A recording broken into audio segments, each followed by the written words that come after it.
إن الحمد لله نحمده ونستعينه ونستغفره ونعوذ بالله من شرور أنفسنا ومن سيئات أعمالنا. من يهده الله فلا مضل له ومن يضلل فلا هادي له. أشهد أن لا إله إلا الله وحده لا شريك له وأشهد أن محمدًا عبده ورسوله صلى الله عليه وسلم. أما بعد فإن خير الحديث كتاب الله وخير الهدي هدي محمد صلى الله عليه وسلم وشر الأمور محدثاتها وكل محدثة بدعة وكل بدعة ضلالة وكل ضلالة في النار. اللهم صل على محمد وعلى آل محمد كما صليت على إبراهيم وعلى آل إبراهيم إنك حميد مجيد. اللهم بارك على محمد وعلى آل محمد كما باركت على إبراهيم وعلى آل إبراهيم إنك حميد مجيد. أعوذ بالله السميع العليم من الشيطان الرجيم. بسم الله الرحمن الرحيم. يا أيها الناس اتقوا ربكم الذي خلقكم من نفس واحدة وخلق منها زوجها وبث منهما رجالا كثيرا ونساء واتقوا الله الذي تساءلون به والأرحام إن الله كان عليكم رقيبا. يا أيها الذين آمنوا اتقوا الله حق تقاته ولا تموتن إلا وأنتم مسلمون. يا أيها الذين آمنوا اتقوا الله وقولوا قولا سديدا يصلح لكم أعمالكم ويغفر لكم ذنوبكم ومن يطع الله ورسوله فقد فاز فوزا عظيما. ہر قسم کی حمد و ثناء، تعریفات، تکبیرات، تسبیحات، تمجیدات اللہ مالک الملک ذو الجلال والاکرام کی ذات بابرکت کے لیے، جو پوری کائنات کا خالق و مالک، مشکل کشا، حاجت روا، داتا اور غوث اعظم ہے۔ درود و سلام آقا دو جہاں پیغمبر مجتبیٰ، مقتدی و پیشوا امت مسلمہ کے رہنما، جن کا نام نامی اسم گرامی جناب محمد الرسول اللہ صلی اللہ علیہ وسلم ہے۔ سامعین محترم، گزشتہ خطبہ سے آپ احباب کے سامنے قرآن مجید 16واں سپارہ سورہ مریم کا معنی اور مفہوم آپ احباب کے سامنے رکھ رہا ہوں۔ 50 آیات کا ترجمہ ہم نے پڑھا اور سنا۔ 51 نمبر آیت میں اللہ رب العالمین حضرت موسیٰ علیہ السلام کا انتہائی اختصار کے ساتھ تذکرہ کرتے ہیں۔ بسم اللہ الرحمن الرحیم۔ وَاذْكُرْ فِي الْكِتَابِ مُوسَىٰ، اے نبی آپ اس قرآن مجید میں حضرت موسیٰ علیہ السلام کا بھی تذکرہ کریں۔ اِنَّهُ كَانَ مُخْلَصًا، بے شک وہ اللہ کے اسپیشل خالص کیے ہوئے بندے تھے۔ وَكَانَ رَسُولًا نَبِيًّا، اور وہ اللہ کے رسول اور نبی تھے۔ وَنَادَيْنَاهُ مِنْ جَانِبِ الطُّورِ الْأَيْمَنِ، ہم نے حضرت موسیٰ علیہ السلام کو پہاڑ کی دائیں جانب سے پکارا۔ طور ایک پہاڑ کا نام بھی ہے، اور ویسے بھی عرب کے اندر پہاڑ کو طور کہا جاتا ہے۔ پہاڑ کی کوئی بھی دائیں جانب اور بائیں جانب نہیں ہوتی، لیکن یہ جس جگہ پر حضرت موسیٰ علیہ السلام کھڑے تھے ان کے لحاظ سے جو دائیں جانب بن رہی تھی، اللہ رب العالمین اس لحاظ سے فرما رہے ہیں کہ ہم نے حضرت موسیٰ علیہ السلام کو پہاڑ کی دائیں جانب سے آواز دی۔ یہ اس وقت کا تذکرہ ہے کہ جب حضرت موسیٰ علیہ السلام مدین سے مصر کی طرف اپنی قوم بنی اسرائیل کو لے کر جا رہے تھے، تو راستے کے اندر اس پہاڑ کی دائیں جانب سے اللہ رب العالمین نے ان کو آواز دی وَقَرَّبْنَاهُ نَجِيًّا، اور اللہ فرماتے ہیں ہم نے ان کو اپنے قریب کر لیا سرگوشی کے لیے، بات کے لیے۔ پوری دنیا کے اندر صرف ایک شخص ہے، ایک انسان ہے جس سے اللہ رب العالمین نے کلام کیا، بات کی، اور وہ حضرت موسیٰ علیہ السلام۔ پوری دنیا کے اندر صرف ایک شخص، اور وہ حضرت موسیٰ علیہ السلام ہے۔ وَوَهَبْنَا لَهُ مِن رَحْمَتِنَا أَخَاهُ هَارُونَ نَبِيًّا، اللہ فرماتے ہیں ہم نے اپنی رحمت سے ان کے بھائی ہارون علیہ السلام کو بھی نبوت عطا فرمائی۔ محدثین کہتے ہیں اس دنیا کے اندر اگر کسی بھائی نے کسی بھائی کے لیے سب سے عظیم چیز مانگی ہے تو وہ حضرت موسیٰ علیہ السلام نے اپنے بھائی ہارون کے لیے رب سے نبوت مانگی، اور اللہ نے ان کی سفارش کو قبول کر کے ان کے بھائی کو نبی بنا دیا۔ اس سے بڑھ کر کسی بھائی نے اس دنیا کے اندر اپنے بھائی کے ساتھ خیر خواہی نہیں کی۔ ان کو نبوت کا درجہ مل گیا بھائی کی سفارش اور اللہ کی رحمت کے ساتھ۔ لیکن آج معاشرے کے اندر ایک بھائی دوسرے بھائی کے ساتھ خیر خواہی کی بجائے قتل و غارت، مال اور جائیداد کے لڑائی جھگڑے، فتنے فساد، جنگ و جدال، ایک دوسرے کی ٹانگیں کھینچنا اور دوسرے کو زیر کرنا، اس کی عزت کو اچھالنا اور پامال کرنا، خود کو بڑا اور بھائی کو نیچا دکھانا، یہ معاشرے کا وتیرہ بن چکا ہے۔ میرے مسلمان بھائیوں، انبیاء کا یہ شیوا نہیں ہے۔ نبی موسیٰ کی سنت یہ ہے کہ اپنے بھائی کے لیے جس قدر خیر خواہی کا جذبہ ہو سکے ہمیں وہ کرنا چاہیے۔ آج ایک مسلمان بھائی اپنے بھائی کے ساتھ کیا خیر خواہی کر سکتا ہے؟ اس کے لیے سب سے بہترین خیر خواہی یہ ہے بھائی کو اللہ کے دین کی طرف دعوت دے، توحید کی بات سمجھائے، رب سے اس کے لیے جنت مانگے۔ جنت سے بڑھ کر اس کے لیے اور کوئی خیر خواہی نہیں ہے۔ دنیا کے اندر لوگ کہتے ہیں میں نے اپنے بھائی کو سٹینڈ کر دیا، کاروبار کروا دیا، مال و دولت دے دیا، تجارت میں جناب شامل کر لیا، اس کو بیٹی کا رشتہ دے دیا، اس کے ساتھ تعلقات قائم کر لیے، اس کی سفارشیں بڑے بڑے لوگوں کے ساتھ سفارتی تعلقات بنا دیے۔ یہ خیر خواہی دنیاوی اعتبار سے ہے۔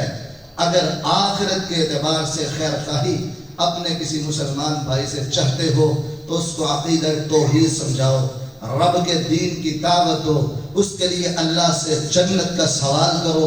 یہ آپ کا اپنے بھائی کے لیے بہترین خیر کا کام ہے، اور ہم سب کو اللہ تعالیٰ یہ توفیق دے کہ ہم بھائیوں کے ساتھ حسن سلوک اور خیر خواہی والا معاملہ فرمائیں۔ یہ 3 آیات کے اندر ہی اللہ رب العالمین نے حضرت موسیٰ علیہ السلام کا انتہائی اختصار کے ساتھ تذکرہ کیا۔ آگے اللہ فرماتے ہیں وَاذْكُرْ فِي الْكِتَابِ اسماعیل، اے نبی اس قرآن کے اندر حضرت اسماعیل علیہ السلام کا بھی تذکرہ کریں۔ اِنَّهُ كَانَ صَادِقَ الْوَعْدِ، بے شک وہ حضرت اسماعیل علیہ السلام وعدے کے سچے تھے۔ وَكَانَ رَسُولًا نَبِيًّا، اور وہ رسول اور نبی تھے۔ انبیاء وعدے کے سچے، بات کے پکے، یہ انبیاء کا وصف تھا۔ اور مسلمان انبیاء کو ماننے والا، وعدے کا بھی کچا، بات کا بھی جھوٹا، الا ماشاء اللہ۔ آج دنیا کے اندر دیکھ لیں اکثر جھوٹ بولنے والا کون ہے؟ یہ مسلمان ہے، کلمہ پڑھنے والا ہے، بات بات پہ جھوٹ، وعدہ خلافی کرتا ہے، وعدے کرتا ہے، لوگوں کو دھوکے دیتا ہے، فراڈ کرتا ہے، لوگوں کی آنکھوں میں دھول ڈالتا ہے، چالاکیاں، چتریاں، یہ معاشرے کے اندر اپنے آپ کو ہوشیاریاں دکھاتا ہے اور سمجھتا ہے میں بڑا ماسٹر مائنڈ ہوں، میں نے فلاں کو بھی پاگل بنا دیا، فلاں کے ساتھ بھی جناب گیم میں نے کھیل دی، فلاں کے ساتھ بھی میں نے دھوکہ کر دیا، دیکھا میرا کیسا کارنامہ اور میں کیسا بڑا شاندار اور شاطر آدمی ہوں۔ یہ انبیاء کا شیوا نہیں ہے۔ انبیاء کی سنت یہ ہے کہ وہ کانا صادق الوعد، بات کے سچے، وعدے کے پکے تھے۔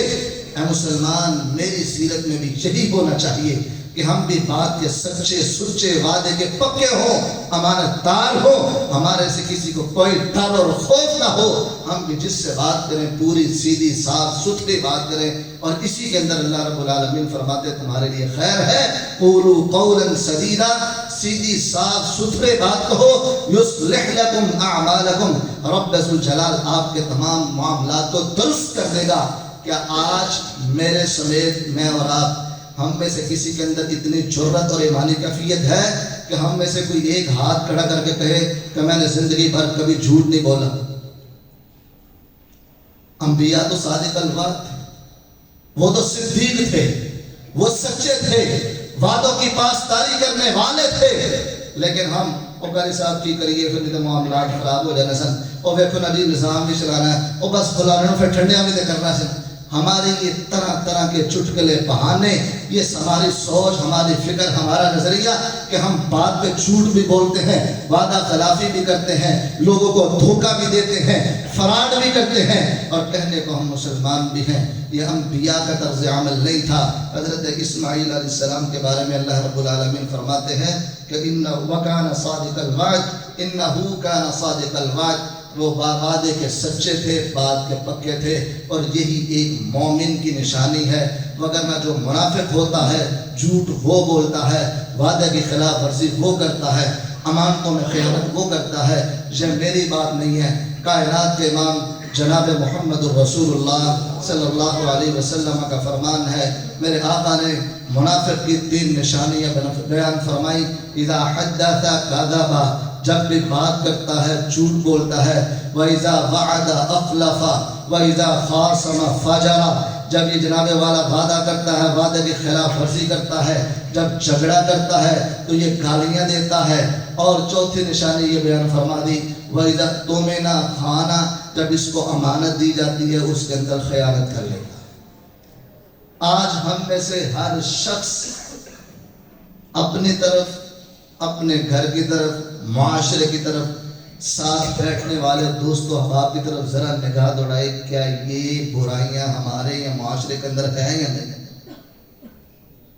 کوئی پردہ نہیں، ہر ایک کے سامنے بات بالکل عجب ہے کہ یہ برائیاں معاشرے کے اندر عام ہیں، ہر بندے کو پتا، لیکن یہ چاہتے ہیں۔ اور ہم کون ہیں؟ پکے مسلمان۔ انبیاء کا طرز عمل کیا تھا کہ وہ جھوٹ نہیں بولتے تھے، وعدے کے پکے تھے، بات کے سچے تھے۔ اور آج کا مسلمان بالکل الٹ چلتا ہے، اور پھر کہنے کو پھر بھی مسلمان ہے۔ ہمارے لیے لمحہ فکریہ۔ وَكَانَ يَأْمُرُ أَهْلَهُ بِالصَّلَاةِ وَالزَّكَاةِ، اللہ فرماتے ہیں حضرت اسماعیل علیہ السلام بھی اپنے گھر والوں کو نماز کا اور زکوٰۃ کا حکم دیتے تھے۔ ظاہری بات ہے جو گھر والوں کو حکم دے رہے وہ خود بھی نماز پڑھتے تھے۔ گویا صرف خود ہی حساب مان لینا اور نماز کے لیے آ جانا کافی نہیں۔ اولاد گھر میں بستر میں پڑی ہے، چوکوں چراہوں میں اور طرح طرح کے معاملات میں مصروف، اور خود جناب آ کے نماز پڑھ لینا یہ کافی نہیں۔ وَكَانَ يَأْمُرُ أَهْلَهُ بِالصَّلَاةِ وَالزَّكَاةِ، اپنے گھر والوں کو، اولاد کو نماز کی دعوت دینا بھی ضروری ہے۔ وَكَانَ عِنْدَ رَبِّهِ مَرْضِيًّا، اور اس نماز پڑھنے اور زکوٰۃ ادا کرنے کی وجہ سے حضرت اسماعیل علیہ السلام اپنے رب کے پسندیدہ بندے تھے۔ اللہ کو اس لیے یہ بہت پسند تھے۔ آج لوگ نماز پڑھ لیتے ہیں، اولاد کو چھوڑ دیتے ہیں، جی اس نے اسکول جانا ہے، کالج جانا ہے، فلاں کام ہے، بس اس وقت ڈیوٹی پہ ہوتے ہیں، قاری صاحب میں آفس میں ہوتا ہوں، میری مجبوری ہے۔ میرے بھائی یہ بات غلط ہے۔ جب تک میں نے جہاں تک قرآن و سنت کو پڑھا، شریعت کے اندر کسی ایک جگہ پر بھی موجود نہیں ہے، یہ ثابت نہیں ہے کہ اولاد کو مارا جائے۔ صرف ایک جگہ پر کہ جب آپ اولاد کو مرو اولادکم بالصلاۃ وہم ابناء 7 سنین، جب وہ 7 سال کے ہو جائے ان کو اپنے اولادوں کو نماز کی دعوت دو، 3 سال تک دعوت دیتے رہو، وَاضْرِبُوهُمْ عَلَيْهَا وَهُمْ أَبْنَاءُ 10 سنين، جب وہ 10 سال کے ہو جائیں نماز نہ پڑھے پھر ان کو مارو۔ صرف ایک حکم ہے کہ جہاں پر شریعت نے اولاد کو مارنے کا حکم دیا ہے، اس کے علاوہ کسی جگہ پر شریعت نے اولاد کو مارنے کا حکم نہیں دیا۔ لیکن آج معاشرے میں بات اس سے بالکل الٹ ہے۔ بچہ اسکول نہ جائے ماں باپ ناراض ہو جاتے ہیں، کالج نہ جائے ماں باپ ناراض ہو جاتے ہیں، کوئی چیز توڑ دے بچے کو ماں باپ مارتے ہیں، بات نہ مانے اس کو مارا پیٹا جاتا ہے، بدتمیزی کر دے مارا جاتا ہے، مہمانوں کے سامنے کوئی غلط حرکت کر دے مارا جاتا ہے، کوئی ان کے مزاج کے خلاف ہو جائے مارا جاتا ہے، جبکہ شریعت نے ایسی باتوں کا حکم نہیں دیا۔ اور نماز نہ پڑھے کوئی بات نہیں، چلو بڑا ہو کے پڑھ لے گا خیر سے، اور آتی لے سنتا سی کوئی گل نہیں سون دے، اور چلو انہیں اٹھ کے جانا ہے اسکول جانا ہے کالج۔ یہ معاشرے کا مزاج بن چکا ہے۔ شریعت نے صرف ایک بات پر مارنے کا حکم دیا، وہاں پہ چھوڑ دیا، باقی کہیں پر نہیں مارنے کا حکم دیا، وہاں پہ مارنا شروع کر دیا۔ اللہ رب العالمین ہمیں عمل کی توفیق عطا فرمائے۔ آگے اللہ رب العالمین فرماتے ہیں وَاذْكُرْ فِي الْكِتَابِ إِدْرِيسَ، اے نبی آپ کتاب کے اندر حضرت ادریس علیہ السلام کا بھی تذکرہ کریں۔ انہو کان صدیقا نبیّا، وہ بھی اللہ رب العالمین کے بڑے سچے نبی تھے۔ ورفعناہ مکانا علیّا، ہم نے ان کو بہت بلند و بالا مقام عطا فرمایا۔ نبی کائنات علیہ السلام جب معراج کی رات آسمانوں پر گئے تو چوتھے آسمان پر حضرت ادریس علیہ السلام سے ملاقات ہوئی۔ نوح علیہ السلام کے والد کے دادا حضرت ادریس علیہ السلام، یہ وہ نبی ہیں جو حضرت آدم علیہ السلام کے بعد آئے تھے۔ ان کے بارے میں لوگوں نے طرح طرح کی کہانیاں گھڑی کہ جناب اللہ رب العالمین نے فرشتوں کو کہا تھا کہ ان کی روح جو ہے چوتھے آسمان پر قبض کرنی ہے۔ جب ان کی روح کو نکالنے کا وقت آیا، یہ ابھی دنیا پہ موجود تھے، فرشتے بڑے پریشان ہو گئے، اب کیسے کریں؟ اللہ رب العالمین نے ان کو زندہ اٹھا لیا، چوتھے آسمان پر پہنچے تو جناب ان کی روح کو نکالی۔ یہ سب جھوٹی بناوٹی کہانی ہے، کوئی اس کی صحیح پائیدار سند کے ساتھ یہ بات ہمارے تک نہیں پہنچتی۔ ہاں یہ موجود ہے، یہ چوتھے آسمان پر ہیں۔ کائنات کے امام جناب محمد رسول اللہ صلی اللہ علیہ وسلم کی چوتھے آسمان پر معراج کی رات ان سے ملاقات ہوئی۔ یہ اللہ کے عظیم الشان نبی ہیں اور اللہ رب العالمین نے ان پر بہت بڑے انعامات فرمائے ہیں۔ اللہ فرماتے ہیں اولئک الذین انعم اللہ علیہم، یہ ہیں وہ لوگ جن پر اللہ نے انعام کیا۔ اللہ نے تقریباً 10 افراد کا تذکرہ کیا، حضرت زکریا علیہ السلام، عیسیٰ علیہ السلام، موسیٰ علیہ السلام، یحییٰ علیہ السلام، حضرت اسحاق، حضرت اسماعیل، حضرت ابراہیم، حضرت ادریس، یہ سارے انبیاء کا تقریباً اللہ رب العالمین نے تذکرہ کر کے فرمایا اولئک الذین انعم اللہ علیہم من النبیین ومن ذریۃ آدم، من النبیین من ذریۃ آدم، یہ وہ لوگ ہیں جن پر اللہ نے اپنا اسپیشل انعام کیا۔ کون لوگ؟ جو توحید والے، صرف ایک اللہ کو پکارنے والے۔ قرآن کا معیار، قرآن کس پر انعام کرتا ہے؟ توحید والوں پر، نبی کو ماننے والے پر، نماز پڑھنے والوں پر، سچے وعدوں والوں پر اور سچی بات کرنے والوں پر، امانت داری اور پاسداری کرنے والوں پر اور قیامت کا آخرت کی فکر کرنے والوں پر۔ یہ وہ لوگ ہیں جن پر اللہ نے اپنا خاص انعام فرمایا۔ آج دنیا کا یہ نظریہ بن گیا جس کے پاس جناب بہترین کاروبار ہے، گھر بار ہے، اس کے پاس بینک بیلنس ہے، کوٹھیاں، بنگلے، جائیداد، محلات، اس کے پاس جناب والا دنیا کا بڑا مال و متاع ہے، ہم کہتے ہیں یار اللہ کا کوئی خصوصی انعام اور فضل ہے اس پہ۔ یہ دنیا والوں کی سوچ ہے۔ اللہ کہتے ہیں ہم نے ان پر، ان انبیاء پر خاص انعام فرمایا۔ اور انبیاء کے پاس کیا تھا؟ کوٹھیاں، بنگلے، مکانات، محلات، جائیداد، پیسہ، بینک بیلنس، کرنسیاں، دنیا کا مال و متاع ہرگز نہیں تھا۔ ان کے اوصاف توحید، ان کے اوصاف نماز، روزہ، زکوٰۃ، سچائی، وعدے کی پاسداری، اپنے بھائیوں سے ساتھ حسن سلوک اور خیر خواہی، یہ ان کے اوصاف تھے۔ اللہ نے خاص فضل اور انعام فرمایا، لیکن دنیا والوں نے سوچ لیا دنیا کے اندر شہرت، مقام و مرتبہ، لوگوں کے ساتھ تعلقات، بڑے لوگوں سے جناب سفارشتی تعلقات اور معاملات، اور جناب دنیا کو اپنے لیے رنگین کر لینا، یہ اللہ کا خاص انعام اور فضل ہے۔ بالکل غلط سوچ ہے۔ اگر یہ خاص فضل ہوتا تو رب ذوالجلال کافر کو ایک پانی کا گھونٹ بھی نہ دیتے۔ اللہ رب العالمین نے دنیا کے اندر کفار کو بھی معلوم بتا دیا ہے کہ اللہ کے ہاتھوں ایک مچھر کے پر کی حیثیت ہی نہیں رکھتے۔ کائنات کے امام نے فرمایا لو كانت الدنيا تعدل عند الله جناح بعوضہ، اگر یہ دنیا اللہ کے ہاں ایک مچھر کے پر کی حیثیت میں رکھتی ہوتی، ما سقا کافرا شربۃ ماء، اللہ کافر کو پانی کا ایک گھونٹ بھی نہ پلاتے۔ اگر دنیا کے معلوم بتا کہ اللہ کے ہاں کوئی بڑی قدر و قیمت ہوتی۔ اس لیے اللہ کا انعام یہ ہے کہ انسان آذان سنے تو رب کے گھر میں آ کر اللہ کے سامنے سجدہ کرے، یہ اللہ کا انعام ہے۔ جس کو توحید کی نعمت مل جائے وہ اللہ کا انعام ہے۔ جس کے اندر سچائی، وعدے کی پاسداری، اخلاق، کردار یہ آ جائے، یہ اللہ رب العالمین کا انعام ہے۔ اللہ فرماتے ہیں اولئک الذین انعم اللہ علیہم من النبیین من ذریۃ آدم، یہ وہ لوگ ہیں جن پر اللہ نے انعام کیا، یہ انبیاء ہیں، حضرت آدم علیہ السلام کی اولاد ہیں۔ وَمِمَّنْ حَمَلْنَا مَعَ نُوحٍ، اور نوح علیہ السلام کے ساتھ بھی کچھ لوگ کشتی پر سوار ہوئے، ان پر بھی اللہ نے انعام کیا۔ وَمِن ذُرِّيَّةِ إِبْرَاهِيمَ وَإِسْرَائِيلَ، ہم نے حضرت ابراہیم علیہ السلام کی اولاد اور اسرائیل یعنی حضرت یعقوب علیہ السلام کی اولاد پر بھی ہم نے انعامات کیے۔ وَمِمَّنْ هَدَيْنَا وَاجْتَبَيْنَا، ہم نے بہت سے لوگوں کو ہدایت دی اور ان کو چنا، خالص بندے کیا۔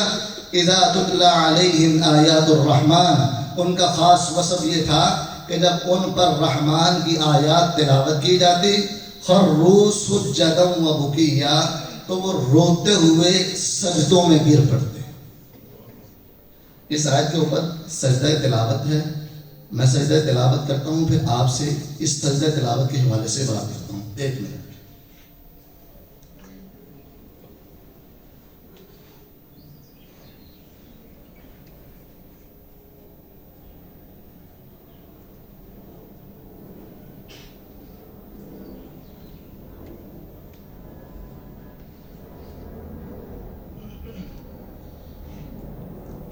حضرت عمر رضی اللہ تعالی عنہ ایک مرتبہ اسی طرح صحابہ کرام کو خطبہ جمعہ ارشاد فرما رہے تھے۔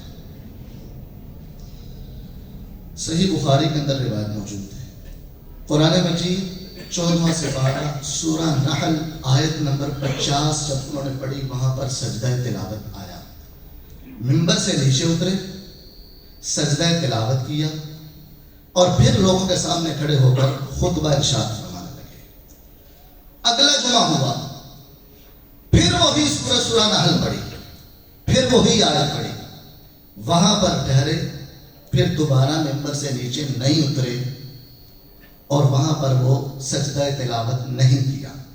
پھر لوگوں کو بات سمجھائی کہ میں نے جو پچھلے جمعے خطبہ جمعہ کے دوران سجدہ تلاوت کیا تھا، وہ یہ بات سمجھانے کے لیے کہ یہ سجدہ بہت بڑی شان اور عظمت والی بات ہے، اور اگلے جمعے جو اس جمعے میں جو نہیں کر رہا، یہ بات سمجھانے کے لیے یہ سجدہ فرض بھی نہیں ہے۔ کہیں لوگ اس کی فضیلت کو بھول بھی نہ جائیں، اور کہیں لوگ اس کو فرض بھی نہ سمجھیں۔ اگر کریں تو بہت اچھی بات ہے، اگر نہ کریں تو گناہ نہیں ہے۔ لہذا کرنا بڑا عظیم الشان عمل ہے۔ جہاں پر ہم قرآن کی تلاوت کریں ہمیں سجدہ کرنا چاہیے، یہ بڑی عظیم الشان بات ہے۔ اس کی فضیلت کیا ہے؟ نبی کائنات علیہ السلام نے فرمایا جب ابن آدم اللہ کے قرآن کو پڑھتا ہے، سجدہ تلاوت کرتا ہے، شیطان دیکھتا ہے، وہ زمین سے مٹی اٹھا کر اپنے سر پہ پھینکتا ہے، راکھ ڈالتا ہے۔ کہتا رب ذوالجلال نے ابن آدم کو حکم دیا سجدے کا تو اس نے سجدہ کر لیا، فَلَهُ الْجَنَّةُ، اس کے لیے جنت مقرر ہو گئی۔ رب نے مجھے ڈائریکٹ سجدے کا کہا، میں نے انکار کر دیا، میں جہنم کا ایندھن بن گیا۔ ابن آدم سجدہ کرے تو جنت ملے، اور شیطان نے حضرت آدم علیہ السلام کو سجدے سے انکار کر دیا جو رب نے ڈائریکٹ ان کو حکم دیا تھا، تو اس کے لیے جہنم بن گئی۔ یہ سجدہ انسان کے لیے جنت میں جانے کا ذریعہ ہے۔ اس لیے ہمیں جب سجدہ تلاوت آئے وہاں پر ہمیں سجدہ کرنا چاہیے۔ نبی کائنات علیہ السلام فتح مکہ کے موقع پر سفر پر جا رہے تھے، آیت تلاوت فرمائی جس کے اندر سجدہ تھا۔ بعض صحابہ زمین پر تھے، انہوں نے زمین پر سجدہ کیا، بعض سواری پر تھے، انہوں نے سواری پر سجدہ کر لیا۔ اگر آپ سواری پر ہیں سواری پر سجدہ کریں، اگر آپ زمین پر ہیں زمین پر سجدہ کریں۔ یہ بڑی شان والا عظمت والا معاملہ ہے۔ اور ایک مرتبہ یہی سورت مبارکہ سورہ مریم 16واں سپارہ حضرت عمر بن خطاب رضی اللہ تعالیٰ عنہ صحابہ کرام رضوان اللہ علیہ اجمعین کے سامنے پڑھ رہے تھے، اسی آیت مبارکہ پر پہنچے اور سجدہ کیا، کہنے لگے کہ یہ سجدے تو برقرار ہیں، فَأَيْنَ الْبُكِي، آج رونے والے اور قرآن کے اصل کو قبول کرنے والے کہاں پہ؟ سجدے تو کر لیتے ہیں، انبیاء کا تو یہ طرز عمل تھا، خروا سجدا وبکیا، ہم زاروں کے دار رو کر وہ انبیاء سجدہ کیا کرتے تھے، ہم سجدے تو کر لیتے، آج ہماری آنکھوں سے آنسو کہاں پہ چلے؟ قرآن کو سمجھنے والے، اس کے مفہوم کو سیکھنے والے، اس کے مطابق عمل کرنے والے کہاں پہ؟ آج کہا جاتا ہے کہ صاحب قاری ایسا ہو جس کی آواز ایسی ہو، پرسوز ہو، ٹھیک ہے ہونی چاہیے، جو ایسے نہیں پڑھتا نبی کائنات علیہ السلام نے فرمایا ہم میں سے نہیں۔ لیکن یہ فیصلہ کون کرتا ہے؟ جس بیچارے کو ترجمہ بھی نہیں آتا ہوتا، وہ امام مسجد کا وہ جناب والا فیصلہ کرتا ہے۔ عوام وہ فیصلہ کرتی ہے جس کو قرآن اوپر سے پڑھنا دے کے آئے گا، وہ فیصلہ کرتے تراویح کون پڑھائے گا۔ بس سوچ ہونا چاہیے، یہ نہیں ہے، اس کو وقف آتا ہے نہیں آتا، تلفظ ہے نہیں ہے، اس کو ترجمہ مفہوم آتا ہے نہیں آتا، بس جناب سرور ہونا چاہیے، یہ ہمارے معاشرے کا ہے۔ ارے اس کا اثر کون قبول کرے گا؟ اس کے معنی مفہوم کو کون مد نظر رکھے گا؟ اس کے مطلب کو کون سمجھے گا؟ اس لیے تو حضرت عمر رضی اللہ تعالیٰ عنہ فرما رہے ہیں آج ہم نے سجدے تو کر لیے، ہماری آنکھوں سے آنسو کہاں پہ؟ فَخَلَفَ مِن بَعْدِهِمْ خَلْفٌ أَضَاعُوا الصَّلَاةَ وَاتَّبَعُوا الشَّهَوَاتِ فَسَوْفَ يَلْقَوْنَ غَيًّا۔ اللہ فرماتے ہیں پھر انہی انبیاء اور نیک لوگوں کی نسلیں بعد میں ان میں سے ایسے نالائق لوگ آئے، اضاعوا الصلاۃ، جنہوں نے نمازوں کو ضائع کر دیا، واتبعوا الشہوات، اپنے خواہشات کی پیروی شروع کر دی، فسوف یلقون غیا، ایسے لوگ جہنم کی وادی میں داخل ہو جائیں گے۔ غی یہ جہنم کی ایک وادی کا نام ہے۔ کون؟ جنہوں نے نمازوں کو ضائع کر دیا۔ آج میں اور آپ ذرا سوچیں، ہمارے لیے لمحہ فکریہ ہے، کیا ہم نماز کی پابندی کرتے ہیں؟ نماز کو ضائع کرنے کا ایک مطلب تو یہ ہے کبھی پڑھنی نہیں، دوسرا مطلب یہ ہے کبھی پڑھ لی کبھی نہ پڑھی، 2 پڑھ لی 3 چھوڑ دی، 1 پڑھ لی 4 چھوڑ دی، 4 پڑھ لی 2 چھوڑ دی، کبھی پڑھ لیا کبھی نہ پڑھا، جمعہ پڑھ لیا یا عیدین پڑھ لی، بات ختم، چلو، یہ نماز کو ضائع کرنا ہے۔ تیسرا ضائع کرنے کا مطلب یہ ہے نماز کو اپنے من مانی اوقات میں پڑھنا، اس کے جو فرائض کے اوقات ہیں ان پر نہ پڑھنا، جب دل کیا پڑھ لیا۔ چوتھا ان کو ضائع کرنے کا مطلب یہ ہے کہ نماز تو پڑھی، 5 پڑھی، اوقات پہ پڑھی، لیکن سنت کے مطابق نہ پڑھی۔ تو رب فرما رہے ہیں جنہوں نے اضاعوا الصلاۃ، نماز کو ضائع کر لیا، ایسے لوگ قیامت والے دن جہنم کی وادی کے اندر ہوں گے۔ حضرات، نماز پڑھنا بہت ضروری ہے۔ جو شخص نماز نہیں پڑھتا ہے، میری بات نہیں اور ناراض مت ہونا، کائنات کے امام جناب محمد رسول اللہ صلی اللہ علیہ وسلم کا فرمان ہے، وہ میرے لیے، آپ کے لیے میرے گھرانے کے لیے، آپ کے گھرانے کے لیے، میری اولاد کے لیے، آپ کی اولاد کے لیے، پورے معاشرے، پوری امت، پوری دنیا کے لیے ہے، کسی کے لیے خاص نہیں ہے۔ ہر ایک نے اپنا اپنا جائزہ لینا ہے۔ کیا میں اس زد میں تو نہیں آتا؟ کائنات کے امام نے فرمایا بین العبد و بین الکفر ترک الصلاۃ، مومن اور کافر کے درمیان اگر فرق ہے تو نماز ہے۔ نماز پڑھتا ہے تو مومن ہے، نماز نہیں پڑھتا تو کافر ہے۔ یہ لمحہ فکریہ ہے۔ کائنات کے امام اس دنیا سے جاتے وقت بھی آخری موقع پر بھی الصلاۃ الصلاۃ، لوگوں دیکھنا، نماز کا خیال رکھنا، نماز کا خیال رکھنا، نماز کا خیال رکھنا۔ آج صحیح بخاری کے اندر 5 روایات، صحیح مسلم کے اندر 6 روایات ہیں، نماز کے پڑھنے کے بھی ہیں۔ صحیح بخاری کے اندر بھی نماز کو پڑھنے کا طریقہ بھی ہے کہ کائنات کے امام جناب محمد رسول اللہ صلی اللہ علیہ وسلم جب نماز کے لیے آتے، نماز شروع کرنے لگتے، اذا کبر رفع یدیہ حذو منکبیہ، جب آپ اللہ اکبر کہتے اپنے ہاتھوں کو اٹھاتے، اپنے کندھوں تک یا کانوں تک آپ رفع الیدین کرتے، آپ سورہ فاتحہ پڑھتے، امام کے پیچھے آمین بالجہر کہتے۔ صحیح بخاری کی روایات ہیں، آپ رکوع میں جاتے، رفع الیدین کرتے، رکوع سے اٹھتے، رفع الیدین کرتے، 2 رکعات کے بعد اٹھتے، رفع الیدین کرتے۔ میرا کام آپ تک پہنچا دینا ہے، آپ کی اپنی مرضی ہے، مانے نہ مانے بات میری نہیں ہے، رسول اللہ کا فرمان ہے۔ ہم سب کے وہ نبی ہیں اور امام ہیں، ہم نبی کو چھوڑ کر اگر غیروں کو امام بنائیں گے تو پھر قیامت کے دن اپنے نبی کو کون سا چہرہ دکھائیں گے؟ یہ بات یاد رکھنا۔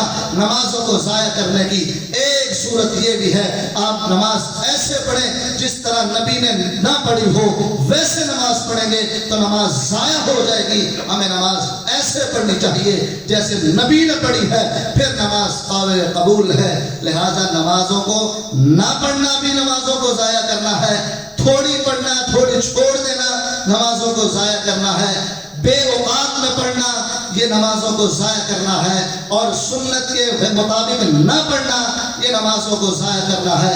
میرا کام آپ تک پہنچا دینا، ہر انسان نے اپنے اپنے عمل کا حساب دینا ہے، وگرنہ یاد رکھنا آج لوگ بڑی سورہ یاسین پڑھتے ہیں، اس کے مفہوم کو چھوڑ دیتے ہیں، اس کو پتہ نہیں ہوتا یہ سورہ یاسین میں لکھا گیا ہے، اس کے اندر لکھا ہوا ہے وَامْتَازُوا الْيَوْمَ أَيُّهَا الْمُجْرِمُونَ۔ قیامت والے دن اللہ کہیں گے آج مجرم اور نیک لوگ الگ الگ ہو جائیں، مجرم نیک لوگوں کے ساتھ مل کر اکٹھے نہیں ہو سکتے۔ آج دنیا میں تم موجود ہو، مسجد میں ہو، کوئی نیک ہے کوئی برا ہے، بازار میں ہو کوئی نیک ہے کوئی برا ہے، اکٹھے پھر رہے ہو، قیامت والے دن میدان حشر میں ایسا نہیں ہوگا۔ اللہ کہیں گے مجرم الگ ہو جائیں، نیک لوگ الگ ہو جائیں، الگ الگ صفیں بنیں گی، اسی کے مطابق حساب و کتاب ہوگا۔ جو نماز پڑھنے والا ہے وہ صدیق اور فاروق کے ساتھ ہوگا، عثمان اور حیدر کے ساتھ ہوگا۔ جو نماز کو چھوڑنے والا ہے، میری بات نہیں ہے، کائنات کے امام جناب محمد رسول اللہ کا فرمان ہے صلی اللہ علیہ وسلم من لم یحافظ علیہا، جس نے نماز نہ پڑھی لم یکن لہ نور ولا برہان ولا نجات یوم القیامہ، قیامت کے دن اندھیروں میں ہوگا، روشنیاں نہیں ہوں گی، نجات کا ذریعہ نہیں ہوگا، بلکہ کس کے ساتھ کھڑا ہوگا؟ وَكَانَ مَعَ قَارُونَ، قارون کی ساتھ میں کھڑا ہوگا، وَفِرْعَوْنَ، فرعون کے ساتھ میں کھڑا ہوگا، وَحَامَانَ، حامان کے ساتھ میں کھڑا ہوگا، وَأُبَيَّ بْنَ خَلَفَ، ابی بن خلف کے سب میں کھڑا ہوگا۔ یہ وہ بد نصیب آدمی ہے، کائنات کا سب سے بدترین آدمی وہ ہوتا ہے جس کو نبی اپنے ہاتھ سے قتل کر دے، اور ابی بن خلف وہ ہے جس کو امام الانبیاء جناب محمد رسول اللہ صلی اللہ علیہ وسلم نے اپنے ہاتھ سے قتل کیا ہے۔ اور میرے آقا فرما رہے ہیں جو بے نماز ہوگا یہ اس ابی بن خلف کی صف میں کھڑا ہوگا۔ آج میرے اور آپ کے لیے لمحہ فکریہ ہے، ہمارے لیے آج اس کے اندر فکر ہے کہ میرے بھائیوں، آج میں اگر معذرت کے ساتھ کسی کو کہوں نہ فرعون مجھے گالیاں دیں گے، میرے گلے کو آئیں گے، مجھے مارنے کو آئیں گے، اور فرعون کی اولاد مجھے ماریں گے، اور ابی بن خلف مجھے ماریں گے، اور حامان مجھے ماریں گے، گالیاں دیں گے، برا کام وہ کر رہے ہیں، کل قیامت کے دن فرعون کے ساتھ ہی کھڑا ہونا ہے، حامان کے ساتھ، ابی بن خلف کے ساتھ، اللہ کے دشمنوں کے ساتھ. اور جب کہے گا وَامْتَازُوا الْيَوْمَ أَيُّهَا الْمُجْرِمُونَ، اللہ کہیں گے آج مجرم نیک لوگوں سے الگ ہو جائیں. اور یہاں پر صدیق کے نام چاہنے والوں کی لائن لگی ہے، فاروق کے چاہنے والوں کی، اور یہاں پر جناب والا ابو جہل اور یہ فرعون اور قارون اور یہ حامان کی صف لگی ہے. اور قارون والے فرعون والے جہنم میں جا رہے ہوں گے تو یہ کلمہ پڑھنے والا کیا کہے گا؟ میں اب جنت میں چلا جاؤں. کیا خیال ہے حضرات؟ اللہ کا قرآن بڑی نصیحت والا ہے، اس کو غور سے پڑھیں، سمجھیں. اللہ رب العالمین سے دعا ہے اللہ ہم سب کو اس پر عمل پیرا ہونے کی توفیق عطا فرمائے. آخر دعوانا ان الحمدللہ رب العالمین.